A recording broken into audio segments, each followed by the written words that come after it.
Oh là, Marshall, je savais bien que tu finirais par te relever un jour. Les pieds tendres qui t'ont envoyé 6 pieds sous terre, eux, ne le savent pas. Je suppose que tu vas vouloir te venger maintenant. Mais avant cela, j'ai un petit service à te demander. Deadlands, magnifique jeu de rôle, sorti en 1996, dans sa version française tout du moins. Western spaghetti avec supplément tentacule, tout un programme. Alors oui, je sais, depuis il est sorti une version remasterisée, tout en couleur, avec de magnifiques dessins, papier glacé, mais faites-moi doucement rigoler, ça a quand même pas la même gueule que ce que j'ai entre les mains. Regardez-moi ça, vous avez vu là, c'est usé jusqu'à la corde, hein. Oh, ce papier, ça sent bon la poussière, la transpiration. Oui, regardez, c'est tout jauni, on dirait de la peau de coyote, hein, qui aurait été un peu tannée, vous voyez. Et puis alors les dessins, excusez-moi. Ah oui, vous avez des dessins en couleur, mais ça a quand même pas la même gueule que ce que j'ai entre les mains. Excusez-moi du peu. Deadlands, magnifique, magnifique jeu de rôle. Oh.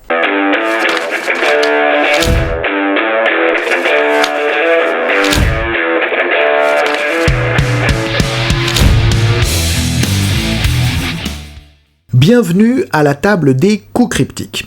Dans cette vidéo, j'aimerais aborder avec vous la notion de roleplay, d'interprétation, d'incarnation du personnage. On va regrouper tout ça, je dirais, ensemble, parce que pour moi, c'est à peu près la même chose. Et on va s'intéresser, je dirais, à déterminer et à identifier selon moi, encore une fois, qu'est-ce qui est efficace, qu'est-ce qui l'est moins en matière d'interprétation, d'incarnation, de roleplay, et d'essayer du coup d'identifier, si vous voulez, les bonnes recettes, et aussi inversement ce qui me paraît, moi, moins fonctionner. Alors, dans cette notion d'incarnation, d'interprétation, de roleplay, on n'a pas tous, je dirais, la même définition. Ne serait-ce que sur la définition du roleplay, bon, qui est un terme anglais, mais voilà, on comprend tous que ça a trait, je dirais, à l'interprétation du personnage. Pour certains, le roleplay va être, je dirais, l'application au plus juste de la psychologie d'un personnage, dans ses capacités, dans ses forces, dans ses faiblesses. Voilà, il va s'agir d'interpréter justement son personnage. Alors, plutôt que je dirais d'interpréter, c'est de le faire interagir et réagir de manière cohérente avec ce qu'il est, avec ce que ce personnage représente. Ça, c'est, je dirais, la première vision que l'on peut avoir du roleplay, et vous voyez que si je l'enferme dans cette définition-là, il n'y a pas forcément de notion d'acting, il n'y a pas forcément de notion de comédie, de représentation.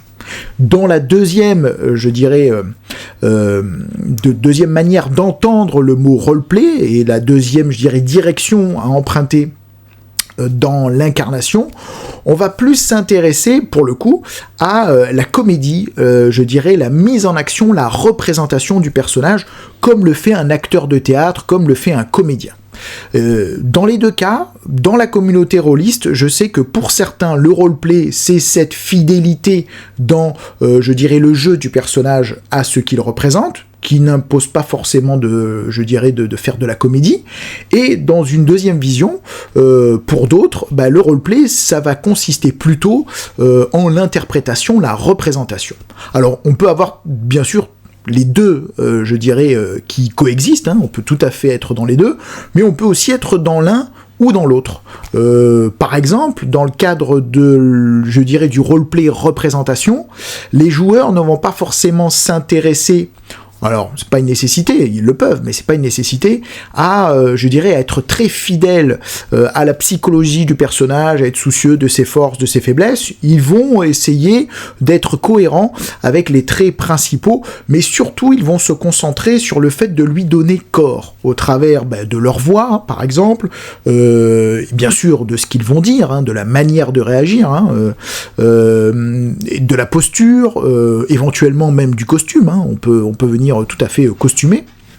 Et là, il va s'agir d'essayer de donner une représentation du personnage, comme le pourrait faire un comédien, comme on pourrait le faire dans le cadre d'une pièce de théâtre, alors avec la limite, bien évidemment que nous sommes assis autour d'une table et que, sauf à faire du grandeur nature, il est rare qu'on se lève et qu'on fasse le tour de la table, même si emportés que nous sommes par l'élan de nos parties, il nous arrive parfois, jetez-moi la pierre si ça ne vous est jamais arrivé, de vous lever pour mimer de grandes actions ou sous l'intensité, sous la tension, emporté par, l'intensité du moment, on se met à faire des coups d'épée, à mimer, on a du air guitare et puis là on fait du air sword ou du air axe ou du air ce que vous voulez.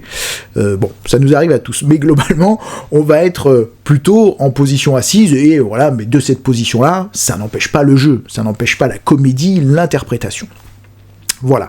Et donc, dans la deuxième itération, la deuxième vision du jeu de rôle, comme je vous le disais, on va pas forcément se diriger vers cette interprétation-là, on va plutôt se concentrer à être très fidèle à ce que représente notre personnage, sans forcément faire de la comédie. Et pour autant, je trouve, moi, pour le coup, qu'on fait du roleplay.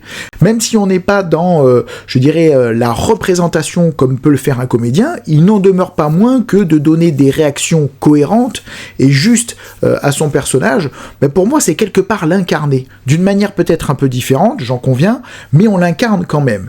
Et des fois, c'est peut-être même souhaitable. Je vais vous expliquer pourquoi. Parce que dans le roleplay comédie, à partir du moment où on va rentrer dans la représentation, c'est-à-dire qu'on va essayer, je dirais, de donner corps, de donner quelque chose de tangible, de donner une réalité à ce personnage-là. Exemple type, si ce personnage a un accent, on va jouer cet accent. Je prends cet exemple-là. Si le personnage a une posture, on va essayer d'adopter cette posture. À tel point qu'on va essayer, à travers notre visage, nos traits même, essayer de représenter ce qu'est ce personnage-là. De manière à ce que, ce soit moi, nous, vous, qui sommes assis à la table, qui étions, qui soyons, vous avez compris, le personnage.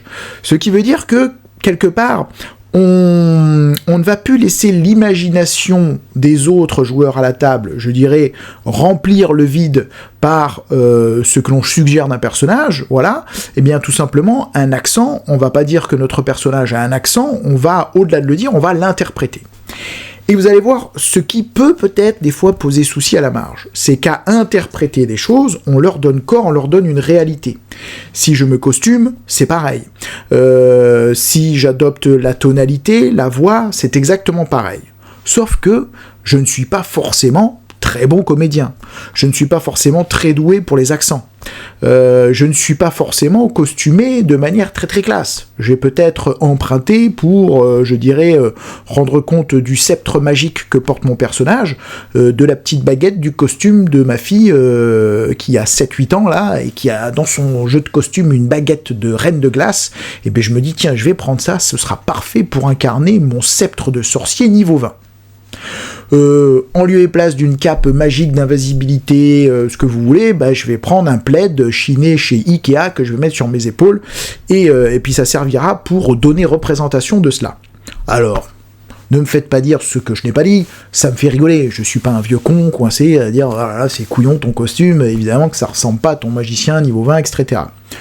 C'est pas ça que je veux dire, mais en donnant corps à ces choses, en les mettant, donc le sceptre par exemple, la cape, l'intention de la voix, etc., quelque part, on va ne plus laisser l'imagination, je dirais, pénétrer ces choses-là, ou se les imaginer, on va leur donner corps. Et à partir du moment où on leur donne corps, ça va être un peu bric et broc. C'est-à-dire que des fois, on n'a peut-être pas intérêt à montrer des choses, et plutôt à les suggérer quand on n'a pas les moyens de le faire.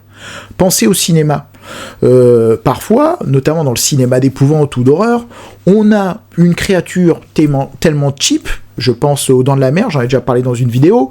Steven Spielberg était très embêté parce qu'il se trouve que le requin qui avait été construit pour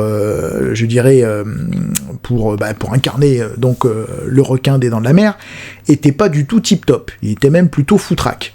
Problème, c'est que les Dents de la Mer, il y a un requin, quoi. Donc, voilà notre Steven qui se retrouve forcé de ne pas montrer le requin, mais plutôt de le suggérer. Alors après, il donne du biscuit, il va nous donner de la musique, il va nous mettre dans la peau du requin avec des plans de caméra, etc. Et finalement, on va peu le voir, et c'est peut-être quand on ne le voit pas que ce requin est le plus inquiétant et le plus impressionnant. Puisqu'une fois qu'on le voit, on voit très bien que c'est en carton-pâte, et puis ça retombe un peu.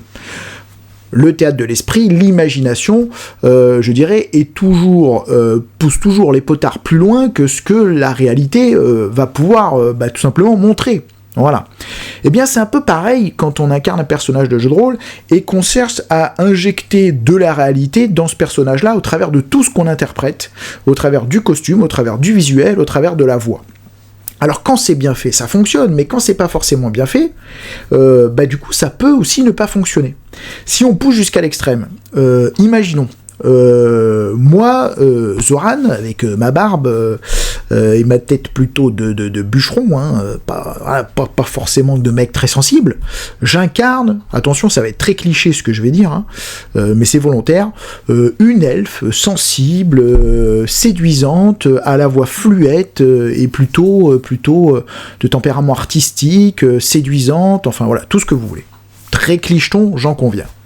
Si moi, avec mon physique, j'essaye, qui n'est pas pour déplaire, je le sais bien, j'essaye d'incarner cet elfe-là en imitant sa voix, en adoptant ses postures. En fait, ça va plutôt être ridicule qu'autre chose. Je grossis le trait volontairement. Imaginons, je me dis, tiens, je vais même me déguiser. Après tout, elle a des cheveux longs, soyeux, plutôt blonds, vénitiens, très clairs. Tiens, mettons une perruque.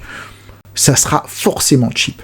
Ça peut être très rigolo, encore une fois, si un de mes joueurs se pointe à la table avec ça, évidemment que je me tape des barres de rire, mais c'est pour vous illustrer le propos, que vous compreniez la logique qui se passe là-dedans, c'est qu'en fait, j'injecte de la réalité, donc finalement, il n'y a plus à s'imaginer, c'est là, et puis l'elfe, c'est plus Asriel, imaginons, c'est notre elfe Asriel, c'est Zoran déguisé en elfe, et c'est ça que je vois toute la partie en face de moi, cette espèce de barbu, velu, là, pas très propre, qui joue l'elfe. Je préférerais à la limite qu'il essaye pas de m'envoyer ces signaux de réalité et qu'il me dise, et vous allez comprendre où je veux venir, à ce moment-là du jeu, quand le maître de jeu va m'interroger, plutôt que d'essayer de jouer l'elfe ou d'interpréter un accent, d'interpréter une sensibilité qui n'est pas la mienne, de la décrire comme si j'étais quelque part le narrateur de mon personnage. Et de dire, comment je l'ai appelé, Marielle, enfin bref, on va dire Marielle, de sa voix douce et sensible, s'adresse au PNJ pour essayer de le séduire ou d'obtenir un rabais sur le prix de cet objet qu'elle veut acheter, à l'use de ses charmes, etc. J'aurais plus intérêt à rentrer dans le roleplay précision du personnage, dans le roleplay descriptif de ce que fait mon personnage, que rentrer dans le roleplay acting pur et dur, parce que ça va être un peu ridicule. J'ai volontairement grossi le trait, mais pour que vous compreniez que à emprunter cette direction, si c'est par souci d'efficacité, cette direction encore une fois de pousser les potards très loin dans l'interprétation, si on n'est pas forcément doué et qu'on colle pas forcément au personnage, ne serait-ce que physiquement, on peut avoir l'impression de bien faire, alors qu'en fait, non, ça sort plutôt de l'immersion, parce que le décalage est trop important. Et ça arrive notamment, alors je risque de me prendre des sauts d'injures peut-être en disant cela, mais c'est une réalité quand même. Ça arrive quand un joueur masculin va incarner un personnage féminin, et inversement. C'est des fois, si on rentre dans le roleplay qui se veut être incarnation comédie, ça fonctionne pas des masses, quoi. Ça fonctionne pas des masses parce que c'est pas le bon chemin. D'ailleurs, je prends un exemple tout con, mais on ne prendra jamais un acteur d'une cinquantaine d'années, aussi beau, charmant, doué et gentil soit-il, pour interpréter un amoureux transi d'une vingtaine d'années. Ça ne colle pas au casting, vous voyez. Alors, ça veut pas dire qu'il faut s'empêcher de jouer ces personnages-là. Pas du tout, c'est pas ce que je suis en train de dire.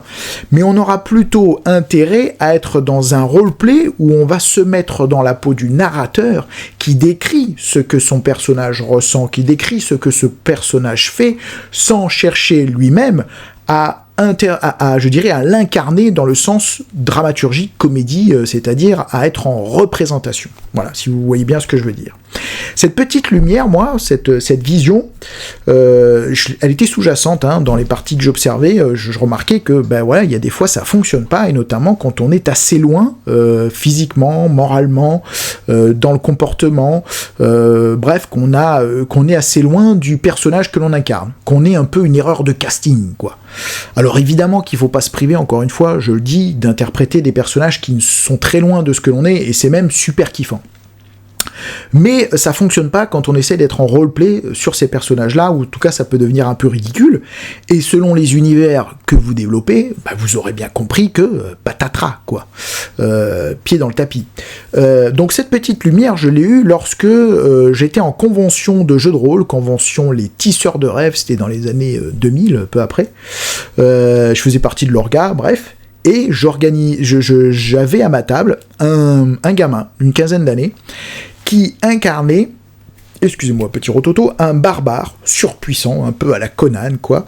Et devant moi, un gamin d'une quinzaine d'années, assez frêle, pas forcément bien dans sa peau, je le sentais, pas super à l'aise sur son physique, je pense, mais bon, voilà, quinzaine d'années, il n'était pas fini encore, ça se trouve, il est devenu un solide gaillard plus tard, mais en tout cas, voilà, un peu, je dirais, un peu chétif, voilà, très sympa, ça n'a rien à voir, mais très loin, physiquement, évidemment, du personnage qu'il incarnait, même dans la voix, dans l'attitude, dans, évidemment, la carrure, dans tout ce que vous voulez, tous les curseurs étaient pas du tout au même endroit. Eh bien, naturellement, sans que je lui dise quoi que ce soit, et j'avais surtout pas intention de dicter, je dirais, aux joueurs leur manière de faire du roleplay, c'était pas du tout le but, et ça l'est pas encore aujourd'hui. Naturellement, en fait, quand, je dirais, ce jeune garçon d'une quinzaine d'années s'est mis à interpréter ce personnage, eh bien, il a été un des seuls à la table, je crois peut-être même si ce n'est le seul, à ne pas faire du roleplay comédie, mais à tout simplement m'indiquer comment réagissait son personnage à la manière d'un narrateur, à la manière d'un écrivain de roman qui décrit aux situations que je lui présente ce que pense son personnage, comment il réagit. Dans la forme, ça donnait un truc du genre, alors je me souviens plus du scénario, mais à un moment donné, je sais que dans le cadre d'une négociation, il y a un noble, enfin on va dire un homme un petit peu de la haute, qui s'adresse à ce barbare et qui le place dans sa condition de sauvage, en lui montrant bien qu'il ne maîtrise pas les codes de l'étiquette, etc. Et le personnage, à ce moment-là, plutôt que d'incarner le personnage, de faire des mouvements, etc., ce gamin de 15 ans me disait un truc du genre, c'est pas tout à fait ça, mais c'est pour que vous compreniez la direction. Torvak, on va dire qu'il s'appelait Torvak. Torvak ne saisit goutte à ce que est en train de lui dire ce noble, si ce n'est qu'il comprend très vite qu'il n'est pas respecté. Dans un élan de fureur, voilà, la colère lui monte au visage, il a les yeux en fureur, il attrape le noble par la gorge, le soulève au niveau du sol, et d'une voix sombre, lui intime de cesser ses palabres. Il m'avait dit un truc de ce genre-là. En plus, avec un, je veux dire, un très littéraire, enfin, je veux dire, c'était bien dit en plus. C'était, ça a fait mouche. C'est-à-dire qu'en fait, ce roleplay, cette manière de se placer en narrateur de son personnage, en quelque sorte en MJ un peu de son personnage, comme si je lui avais passé un peu les commandes, ça fonctionnait super bien. Ça rendait son personnage hyper tangible parce qu'il ne cherchait pas à incarner ce qu'était ce personnage-là, à le jouer en roleplay. Et d'ailleurs, chose très rigolote, vous allez apprécier le truc, c'est qu'il me semble même que ce jeune garçon était par ailleurs dans une école de théâtre. Je crois que je l'avais su un peu plus tard après, donc il aurait pu tomber à fond dans ce truc-là. Eh bien, pas du tout. Et forcé de constater qu'au fil de la partie, son personnage prenait corps, prenait de la matière, était vraiment très présent, peut-être même plus que ceux qui jouaient leur personnage en l'incarnant avec plus ou moins de réussite. Mais encore une fois, on s'en fout, on n'est pas là pour juger de la performance. Mais c'est juste de montrer que cette direction-là, finalement, qui est celle de ne pas représenter, de ne pas être dans la représentation, mais plutôt d'être dans un roleplay un peu à distance, quoi. Le roleplay, il fait cela, et non pas je. d'accord, troisième personne, je crois, à peu près ça.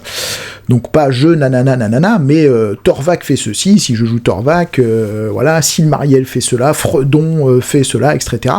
Ben, permet en fait de remettre une distance qui refait du coup revenir le théâtre de l'esprit, l'imagination dans la partie, et des fois c'est beaucoup plus efficace. Moi, en tout cas, ça m'a allumé une lumière à la fin de ce scénario, je me suis dit, bordel, le barbare qui a campé ce jeune garçon de 15 ans, qu'est-ce qu'il était là? Qu'est-ce qu'il existait? Qu'est-ce qu'il avait de la matière? Et du coup, je me suis dit, mais en fait, c'est pas du tout couillon. Et pour l'avoir expérimenté sur d'autres parties, ben oui, forcé de constater, en tout cas, c'est mon ressenti, ça marche super bien. Donc, je dirais, ça m'a fait prendre conscience que ce qu'on passe comme étant le parangon de l'interprétation, le roleplay, c'est super si on maîtrise tout, hein, si on est super comédien, si en plus on a la chance physiquement de ressembler au personnage que l'on incarne, etc. Ok, mais il n'en demeure pas moins que je me suis retrouvé dans des situations où j'ai été forcé de reconnaître que ceux qui versaient dans l'interprétation, je dirais dans le style de « il fait cela », mon personnage fait cela, donc troisième personne, quand il le faisait bien, ouais, ça matchait plus fort. Ça matchait souvent plus fort. Voilà, donc c'était pour déjà sur ma parenthèse roleplay. Autre chose, sur les types d'interprétation. Il y a aussi, je dirais, un écueil dans lequel on peut tomber en étant, je dirais, joueur. Pour bien comprendre cet écueil, je pense qu'on peut partir de l'analyse de l'élément suivant. Est-ce que je suis joueur au service de mon personnage ou est-ce que le personnage est au service du joueur? Alors selon moi, c'est au joueur d'être au service du personnage. Pourquoi? Sinon on tombe dans, je dirais, le personnage un peu coquille vide qui est là uniquement pour expérimenter. C'est-à-dire qu'on rentre dans le joueur qui est là pour l'expérimentation, sans véritablement, je dirais, se soucier des conséquences ou se soucier d'être fidèle à son personnage. Ça peut arriver notamment souvent quand on a des personnages qui en création sont un petit peu des coquilles vides parce que on a une création un peu expéditive. Je prends l'exemple de DCC, Dungeon Crawl, je sais plus, DCC. Où on a des personnages volontairement que l'on crée vite fait, et on se retrouve avec 3-4 personnages pour un seul joueur. Et bien évidemment qu'on va pas rentrer dans des détails, c'est pas le but, surtout pour ces pauvres pécores qui risquent de mourir à la première porte venue, voilà, cramés par un sort magique venu d'une dimension parallèle. Bref, pour ceux qui jouent à DCC, vous comprenez de quoi je parle. Et bien là, on peut trouver dans ce type de personnage-là, créé un peu expéditif, la tentation d'être dans l'expérimentation, et pourquoi pas? C'est intéressant, c'est rigolo, ça colle à l'univers de jeu. Mais des fois, on a des joueurs qui vont être dans l'expérimentation, un peu comme on peut l'être quand on est, par exemple, joueur de jeux vidéo et qu'on joue à GTA. Je sais pas si vous connaissez ce jeu. On a tendance, parfois, à se dire, tiens, je vais pousser un peu le jeu dans ses retranchements, je vais voir, tiens, je vais tuer n'importe qui dans la rue, et puis je vais en tuer un paquet, et puis je vais voir comment ça réagit, comment l'univers réagit, comment les étoiles apparaissent, etc. Là, je suis dans l'expérimentation, je teste la réactivité du monde et ce que propose le monde à mes actes. Ça peut être très sympa à jouer. Mais attention, du coup, qu'est-ce qu'on y perd là face à des joueurs qui ont ce profil-là, j'appelle ça moi le joueur un peu expérimentateur là, qui se soucie pas trop de la fidélité, mais qui, je dirais, envoie son personnage un peu n'importe où, n'importe quand, sans se soucier de savoir si ça colle à sa psychologie. On se retrouve avec un manque de cohérence. Pourquoi? Imaginons qu'il joue un personnage, imaginons plutôt une situation, et ça peut arriver avec ce genre de joueur-là, où quand un PNJ résiste, le réflexe du joueur, ça va être de dire, écoute, ça commence à me courir là, je le tue. Ok, il y a des univers, ça peut justifier, dans certaines situations, ça peut justifier, mais dans bien des cas, si on veut être fidèle, je dirais, au personnage que l'on incarne, je pense qu'il y a assez peu de personnages qui sont capables de tuer quelqu'un comme ça, de sang-froid, juste parce que y a un différent. Il faudrait vraiment qu'il y ait quand même un gros différent pour qu'on en arrive à tuer quelqu'un. Je veux dire, dans la vie de tous les jours, on est assez peu nombreux. Bon, moi, j'ai tué 1 ou 2 personnes, vite fait, mais globalement, on est assez peu nombreux à avoir passé le pas. Je vais être un peu horrible, mais est-ce que vous imaginez quelqu'un qui vous tient tête et puis vous dire, finalement, ça m'a gavé, je le plaque au sol, je l'étrangle, et puis vous le regardez en train de s'asphyxier, ses yeux qui vous appellent au secours, qui vous supplient de cesser votre strangulation, et puis vous qui continuez jusqu'à ce que la vie l'abandonne. Faut en avoir une paire quand même, ou avoir une case en moins, en tout cas pour être capable de ce genre de choses. Donc, un PNJ me résiste, je le tue, oui, mais est-ce que ton joueur, est-ce que le personnage que tu incarnes est capable de le faire ? Je parle pas des limites physiques, je parle de la morale, de la barrière intellectuelle, de la barrière morale, des limites que l'on se fixe. Tout personnage a forcément des choses avec lesquelles il est à l'aise, d'autres avec qui il ne l'est pas, avec lesquelles il n'est pas, des forces, des faiblesses, je dirais, une morale, des valeurs qui font qu'il ne fera pas tout, même si son corps le lui permet, et qu'il aura des manières de réagir. Donc la liberté totale que certains veulent nous vendre en nous disant mais le jeu de rôle c'est la liberté totale. Non, moi je suis pas d'accord avec ça parce que oui c'est la liberté totale peut-être, mais tout en restant en cohérence avec l'univers dans lequel on joue, évidemment, parce qu'il y a des univers où il y a une certaine tonalité, je veux dire, vous prenez un épisode de Columbo, vous verrez rarement Columbo sortir une pétoire et puis tirer sur tout ce qui bouge. C'est pas ça qu'on va montrer dans Columbo. Vous verrez pas une scène d'action dans un Columbo. Il y a la cohérence avec l'univers, il y a la cohérence avec le personnage que l'on incarne aussi, qui, à mon sens, sert l'expérience jeu de rôle. C'est ce qui fait que on a une histoire qui se construit dans la conversation, qui est crédible, qui est cohérente, à laquelle on croit, qui tient la route, quoi. Eh bien, quand on est joueur expérimental, qu'on se soucie assez peu de ça, on met en péril un peu cette cohérence-là. Pas qu'un peu, même beaucoup. Alors, est-ce que pour autant c'est la frustration puisque c'est pas la liberté totale comme moi je le conçois, mais je trouve pas du tout, au contraire. Qu'est-ce que c'est selon moi un personnage qui n'est pas une coquille vide, mais un personnage dans lequel dans sa création j'injecte des faiblesses, j'injecte des angoisses, des peurs, de la morale, des valeurs particulière que je identifie. Mais en fait, c'est un formidable terrain de jeu. J'ai quelque chose à jouer. Un personnage vide, c'est comme si vous dites à un comédien, incarne tel personnage, tiens, joue-moi telle scène, sauf que t'as pas de direction d'acteur. Tu sais pas d'où vient le bonhomme que tu joues, tu sais pas où il va.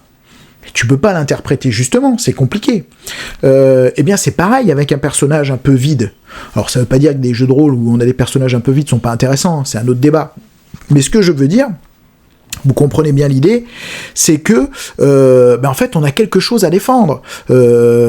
Si je pars d'une coquille vide, j'ai une page vierge, en fait j'ai pas de terrain de jeu. Par contre, imaginons, tiens, ton personnage est angoissé, mais c'est top. Ça veut dire que il va falloir, moi en tant que joueur, que j'injecte ce tempérament angoissé dans les réactions de mon personnage, dans ce qu'il va entreprendre. Tiens, ton personnage est trop sûr de lui. C'est génial. J'ai quelque chose, j'ai du biscuit, j'ai quelque chose à jouer, à interpréter, à défendre. Donc en fait, c'est pas des avantages, des inconvénients pour moi. Tout ça, ce n'est que des terrains de jeu que l'on pose devant le joueur et dans lequel il va pouvoir s'exprimer. Et c'est là où ça fonctionne. Si on sort de ces terrains de jeu-là, on est hors propos, à mon sens. Hors propos avec le personnage, voire hors propos avec l'univers que l'on développe à table. Si je prends un parallèle intéressant, par exemple, si je suis trompettiste solo dans un orchestre de jazz, est-ce que c'est la liberté totale ? Non, mon con, c'est pas la liberté totale. Pourquoi ?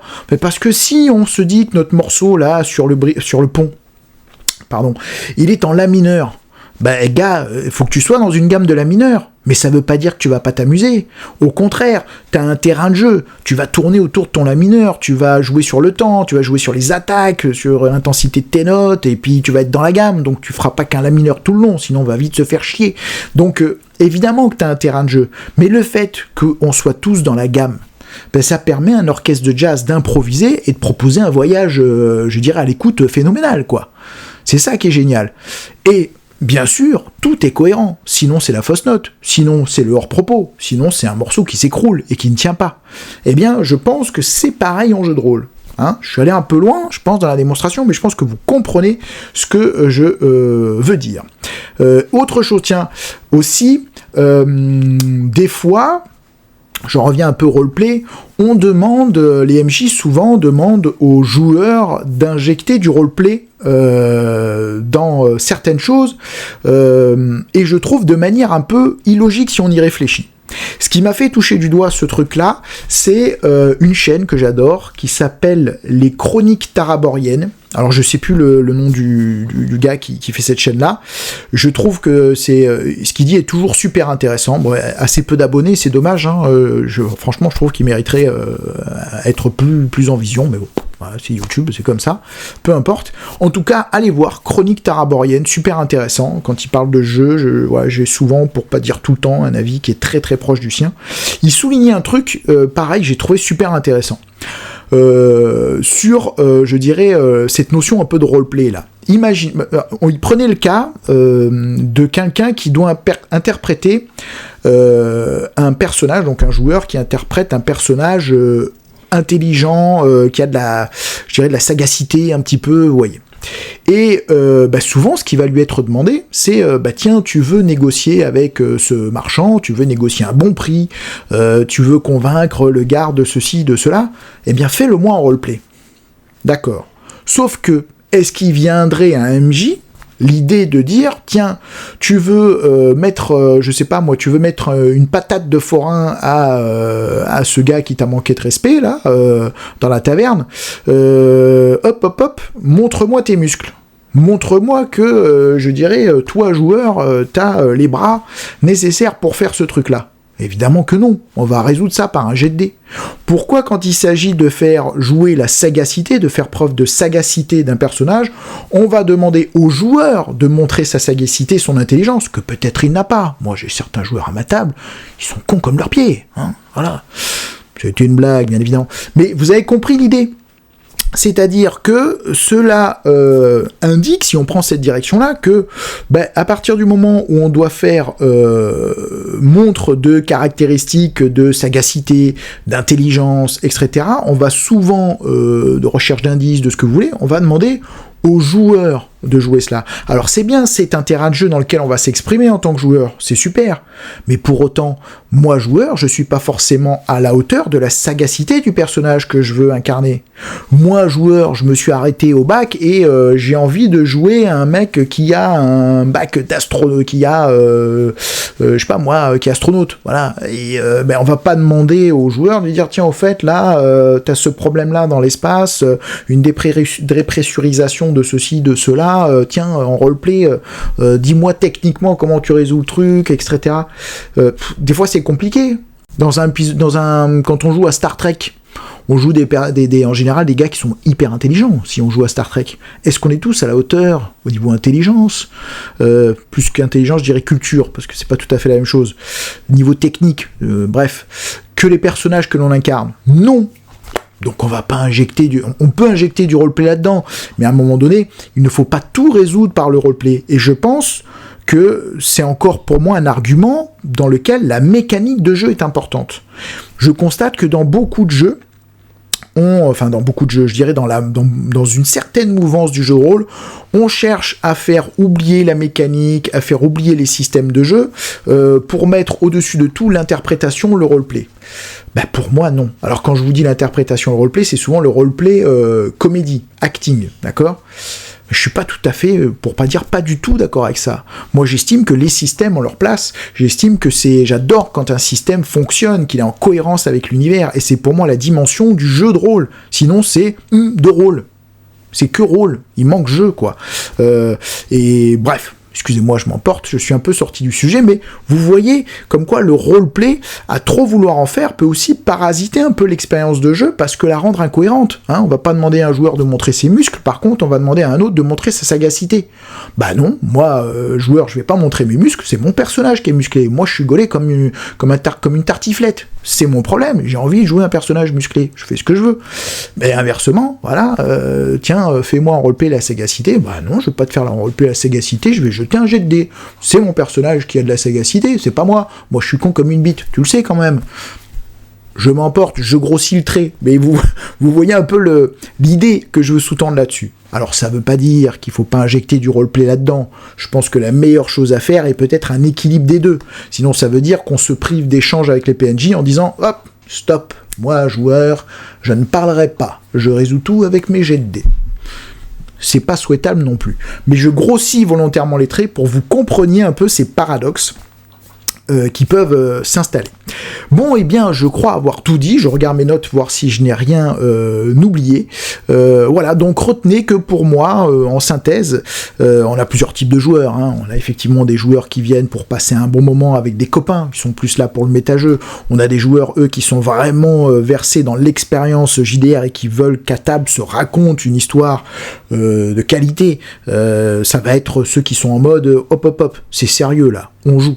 Vous voyez, et entre les deux, on a toute une nuance de joueurs, hein, entre celui qui passe son temps sur son portable jusqu'à celui qui est hyper motivé, et après, voilà, tous les caractères de chacun qui peuvent s'exprimer, et c'est génial, cette profusion-là.